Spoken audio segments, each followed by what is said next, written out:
Hello everyone, replying to your comments part 1. ఈ short వీడియోలో glue పెన్‌ని ఎలా యూజ్ చేయాలి అని చూపిస్తున్నానండి. యూజువల్‌గా గ్లూ పెన్ ఇలా పెన్ అండ్ గ్లూ ప్యాడ్‌తో అయితే వస్తుంది. ఇందులోనే గ్లూ ప్యాడ్ పెద్దగా ఉన్నవి కూడా అవైలబుల్ ఉంటాయండి. పెన్‌కి ఇలా మధ్యలో హోల్ లాగా అయితే ఉంటుంది. ఈ హోల్‌లో గ్లూని పెట్టి స్టోన్ అంటించడం కోసం అయితే యూజ్ చేస్తాము.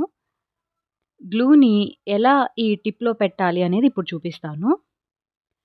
పెన్‌కి హోల్ ఉండే సైడ్‌ని ఇలా గ్లూకి గుచ్చినట్టుగా పెట్టామంటే, హోల్‌లో గ్లూ అయితే ఫిల్ అవుతుందండి. పెన్ హోల్ ఎడ్జ్ టిప్ వరకు గ్లూనైతే ఫిల్ చేసుకోవాలండి. లేదంటే స్టోన్స్ సరిగ్గా స్టిక్ అవ్వవు. ఇలా ఫిల్ చేసుకున్న గ్లూతో స్టోన్స్ అంటించుకోవచ్చు.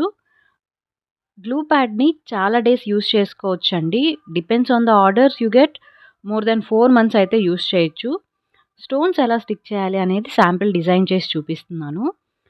ఆల్రెడీ గ్లూ పెట్టుకున్న పెన్‌ని ఇలా స్టోన్ మీద పెట్టారంటే స్టోన్ పెన్‌కి అంటుకుంటుంది. ఆ స్టోన్‌ని ఇలా గ్లూ వేసుకున్న బ్యాంగిల్ మీద అంటించామంటే స్టిక్ అయిపోతుంది. సో, చూడండి ఇలా స్టోన్స్‌ని అయితే ఈజీగా స్టిక్ చేసుకోవచ్చు. ఇంతే అండి, చాలా సింపుల్.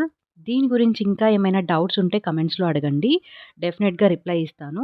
ఇవే కాదండి, వేరే ఏమైనా డౌట్స్ ఉన్నా సరే కమెంట్స్‌లో అయితే అడగండి. డెఫినిట్‌గా రిప్లై అయితే ఇస్తాను. By the way March 1 to 2026 వరకు ఆర్డర్స్ అయితే తీసుకోవడం లేదు.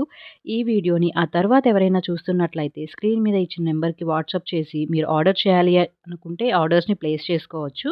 And thanks for watching.